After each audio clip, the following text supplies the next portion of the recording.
Less tax is paid on super savings than other forms of income. But if we want a fair and sustainable superannuation system, reform to super tax breaks is essential. On a recent podcast, we addressed the question of super tax breaks for balances with over $3 million in them. But reforming super is a much broader task that, if successful, will result in a fairer system that could repair the budget by billions. Here to discuss their new report, Super Savings, Practical Policies for Fairer Superannuation and a Stronger Budget, are Brendan Coates, Economic Policy Program Director, and Joey Moloney, Senior Associate. So this might not be the sexiest podcast topic, although Brendan will argue with me on that, but it is an important one. Joey, I want to start with you and look at some of the basics because it is a complex topic. What are super tax breaks and why have they been in the news lately? You're right that it's not the sexiest topic, but you're also right that it's an important one. It's really, really important. So to start with the basics, super tax breaks arise because, like you said in the intro, super is taxed a lot more lightly than other forms of income.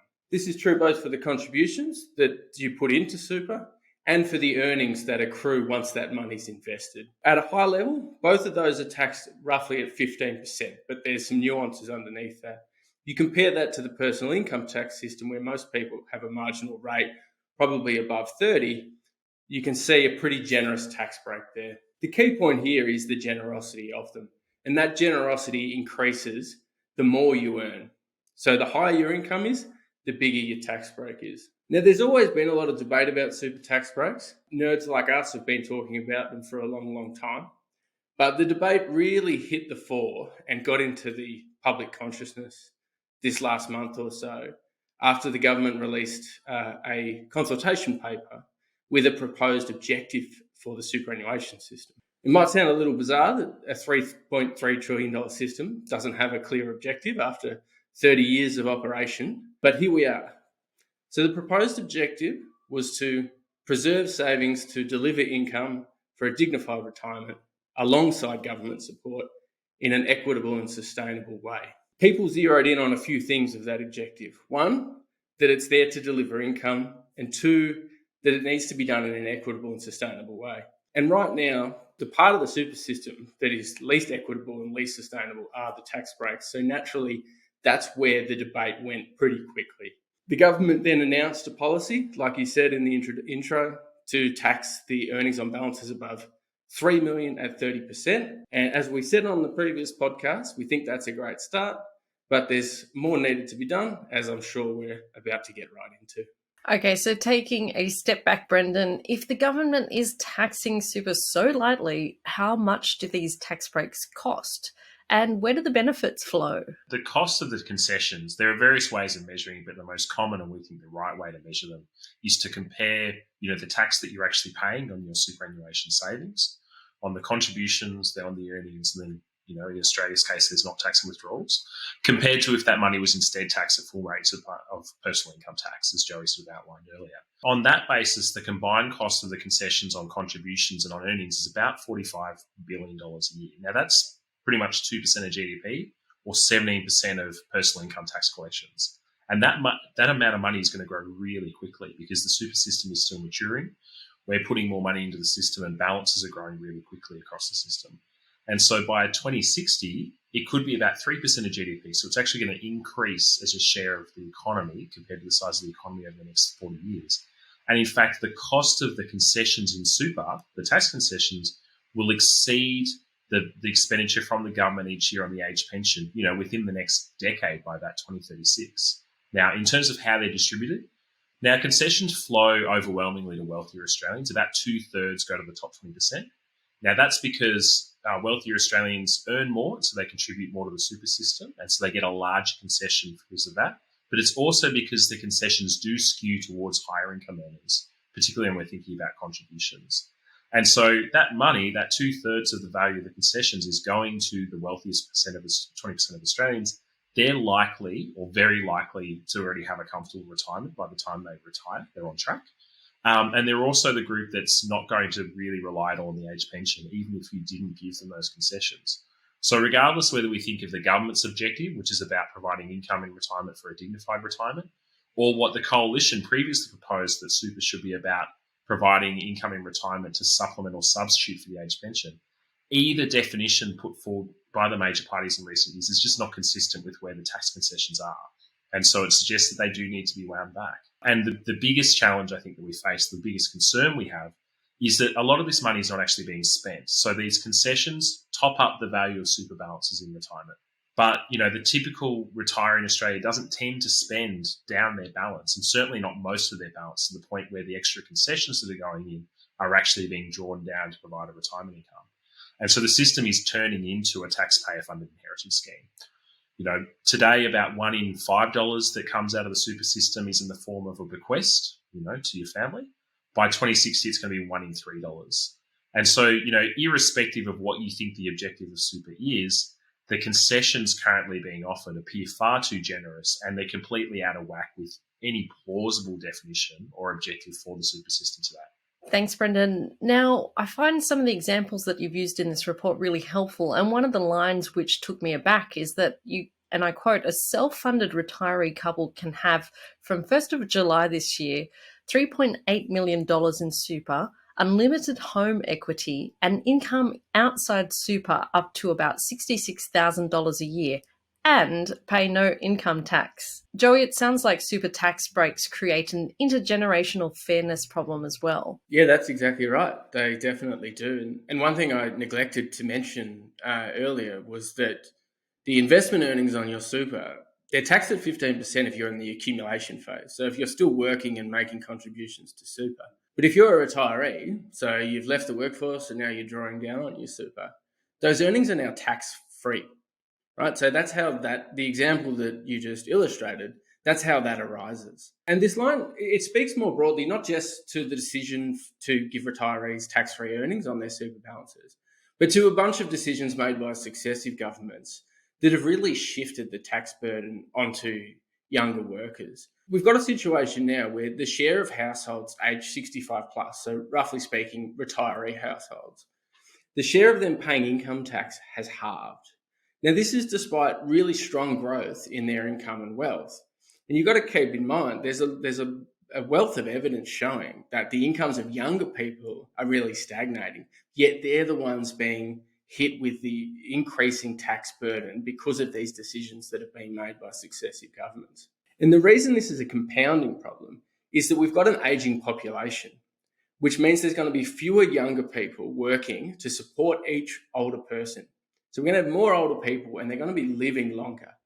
That's certainly something to celebrate. We should definitely celebrate people living longer. But it does come with a price tag.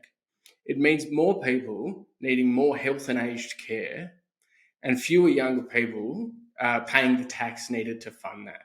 Critically, we've got to think about the current context where we've got a budget deficit of 2% of GDP and no real plan to fund those commitments that governments have made to pay for the health and aged care that our ageing population is going to need. But one thing's certainly clear is that it's clearly unsustainable and undesirable to push all the cost of that onto young people. And the excessive generosity of super tax breaks are a big reason why that's happening. And it's a big reason why we, and our report, shows why they need to be reined in. We understand that super tax breaks are expensive, unfair, and unsustainable, as you've said, Joey. Brendan, what does your report say we should do about it? Let's start on the contribution side here. When we're talking about contributions to super, we're talking about the fact that money can be contributed to super and you don't pay your marginal income tax rate on the money before it's saved. So it's typically taxed at a concessional rate, typically 15 cents on the dollar per dollar that you can put into superannuation before you've paid tax on that income.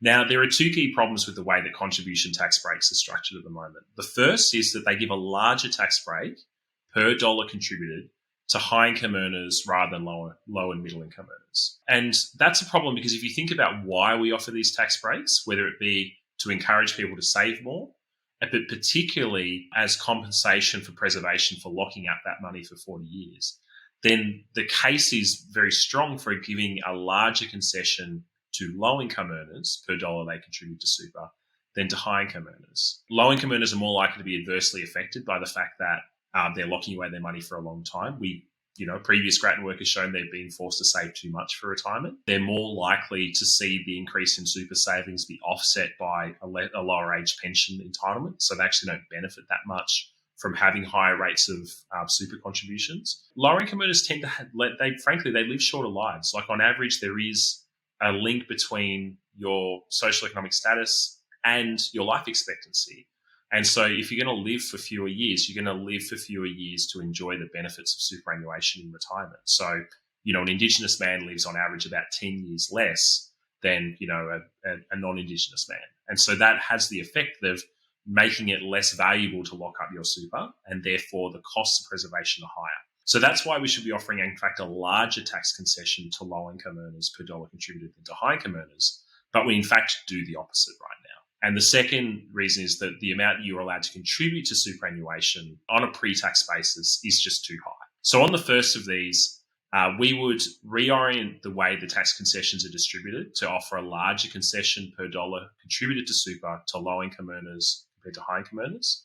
We would do that, first of all, by changing what is called Division 293 tax. So this is a tax that means that if you earn currently more than $250,000 a year, then you're taxed at 30% on your super contributions rather than 15%, which is how everyone else is taxed. That's currently kicking in at 250,000. We think it should kick in from 220,000, and the rate should be raised to 35%. That has saved $1.1 billion a year. What it would mean is high income earners would get a 10 cent per dollar tax break that they contribute to super, whereas low and middle income earners would get at least 15%. The second change we would make is that the low income superannuation tax offset, which is about basically refunding the tax that's paid on super contributions for low income earners, because that comes out of the super fund once it's gone into the account, that should be raised to extended from incomes of 37,000 currently to 45,000. And the size of that offset increased from $500 to $800. And that would just mean that anyone earning up to $45,000, which is where the 19% personal income tax bracket now kicks in, would get a concession of at least 15 cents on the dollar on every dollar they contribute to super, up to the new rate of compulsory super contributions of 12%. And so those two things would ensure that the less money you make, the larger the tax rate you get per dollar you contribute to super. But that itself won't be enough to actually, fix the system when it comes to contributions. We still see a large amount of money going into super on a voluntary basis. A lot of it looks like tax planning and tax minimisation and potentially planning for inheritances rather than actually genuine retirement saving. So the second thing we would do is to reduce the cap on the amount of money you can contribute to super on a pre-tax basis from $27,500 a year to $20,000 a year. Now, that would basically affect a lot of these pre-tax voluntary contributions being made by people, people who've got the extra money to contribute. We know that 80% of the value of those contributions above 20 grand a year are made voluntarily, and 2/3 of them go to the wealthiest 20% of super accounts in each age group. So they're going largely to people that are already saving enough for retirement. So if we brought that back, if we trimmed that back to 20,000, that would save another $1.6 billion a year. The raising the Division 293 tax and lowering the threshold where it applies, expanding the listo, and then capping pre-tax super contributions at $20,000 a year, all up would save $2.2 billion a year. And that would be a materially fairer and better super system on the contribution side than what we have today. Brendan, this is just a follow-up question to that last point on the co-contributions, because in the report it talks about how these were intended for people who might not have big super balances to top up that, such as women who have kind of irregular working habits through the years. But what it's been used for is kind of like that late stage wealthy kind of topping up the super balance before it becomes tax-free. Is that the case? Yeah, so there's a difference between the listo, which is an automatic rebate of the tax that's being paid, and then these co-contribution schemes, which are additional, which is that if I voluntarily make, as a low-income earner, an extra $5,000 contribution to super, then there's a top-up from government. And the problem with those kind of top-up voluntary schemes is that they really depend on you having the financial resources free to make the additional contributions. They're designed as an equity measure either for around gender or as an equity measure around, avoiding poverty in retirement.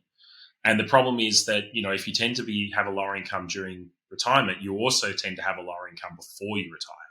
And so you just don't have the means to do it. Instead, what's happening, as you say, Kat, is most of the money that's going into those co-contribution schemes is actually, money that's being put in by couples, channeling the money into the through the super account of the person with the low income, making the use of the co-contribution, but they've got a high income earning spouse. And so it's not a really efficient way of trying to support the equity objectives in super.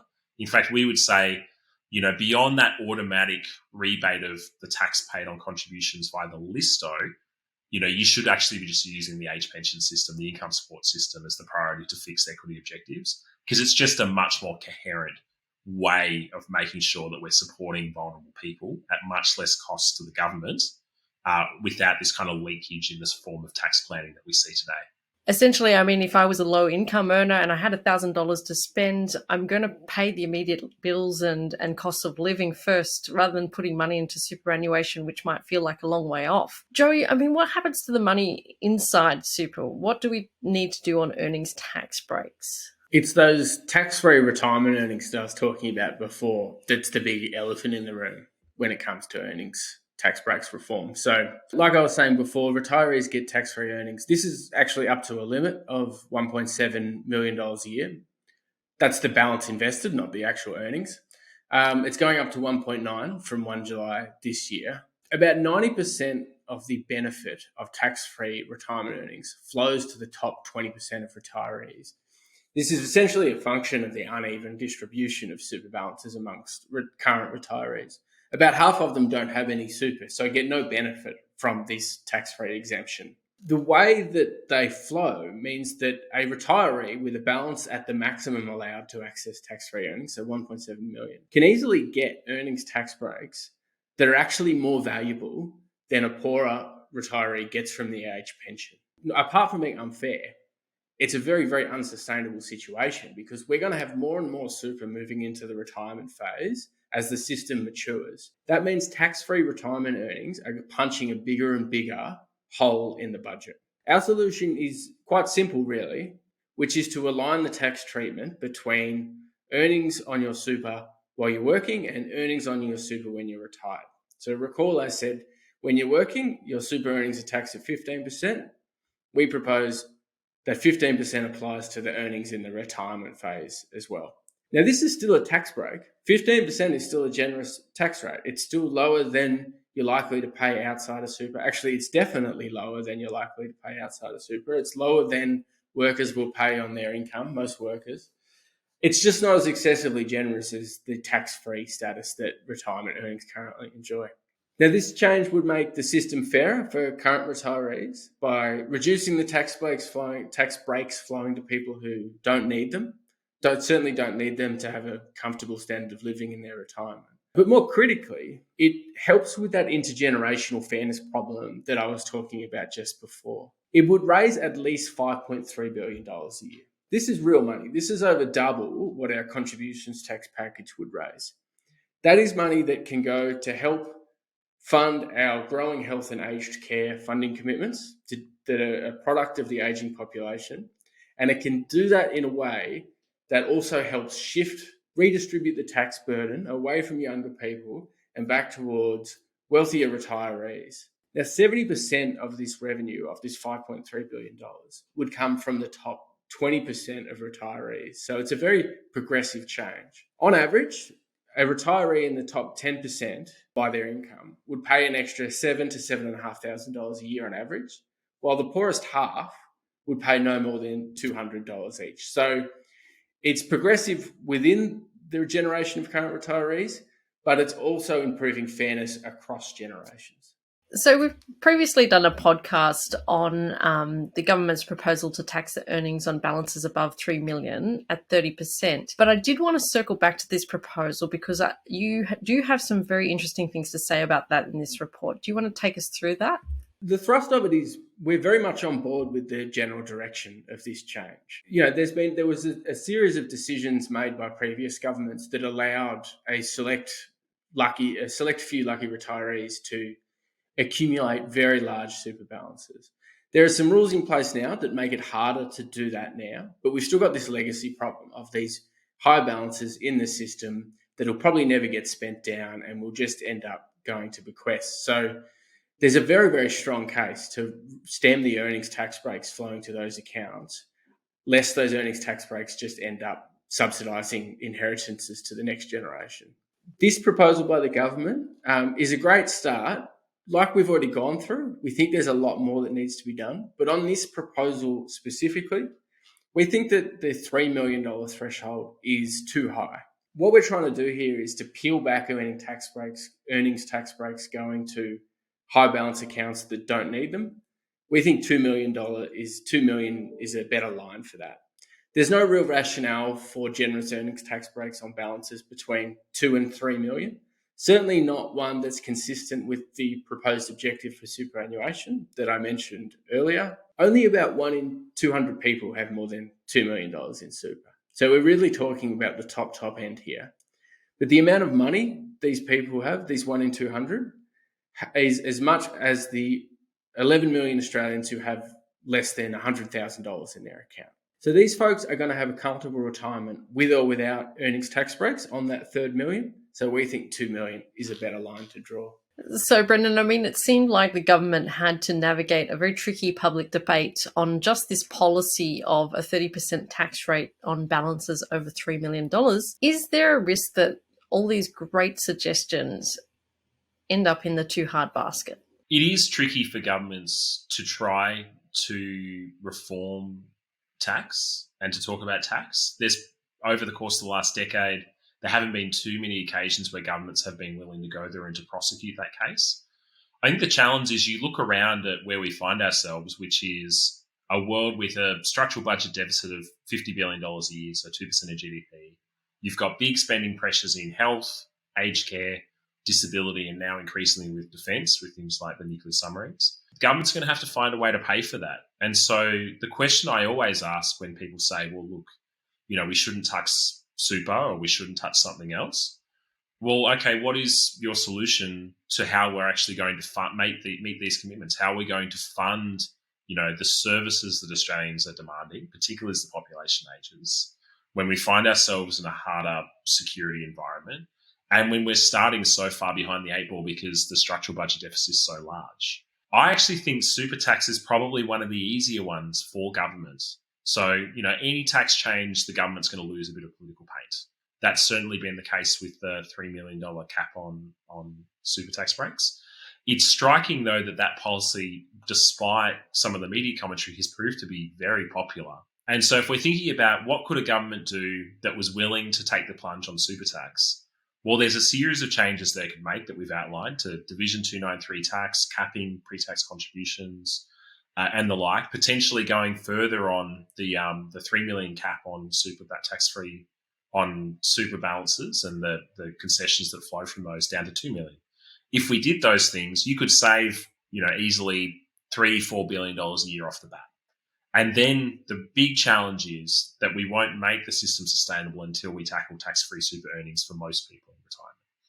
Now, these policies, though, if we do implement them, there's very little impact to economic growth because we're talking about tax settings that don't actually change how much people save. So that's the empirical reality.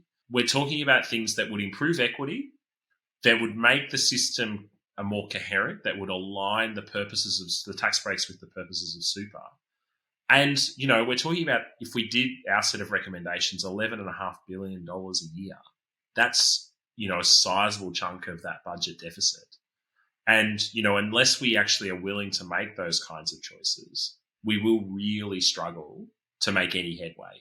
So, I think it's a bit of a litmus test. If governments are willing to move here, more so than what they have already, that's a sign that we're actually a chance to rein in that budget deficit and set up the budget in the long term, because super tax really does have to be part of that conversation. Thank you so much, Brendan and Joey. We will be talking further about the budget and potentially methods for repair in the coming weeks, but really appreciate you coming on to talk about superannuation. It seems like a complex issue on face value if you're not familiar with it, but it is really important and affects all of us here in Australia. If you'd like to talk to us more about this issue, find us on Twitter at Grattan Inst and all other social media channels at Grattan Institute. We are a not-for-profit organisation and we do rely on donations from our listeners. Please donate at grattan.edu.au/donate. Please take care and thanks so much for listening.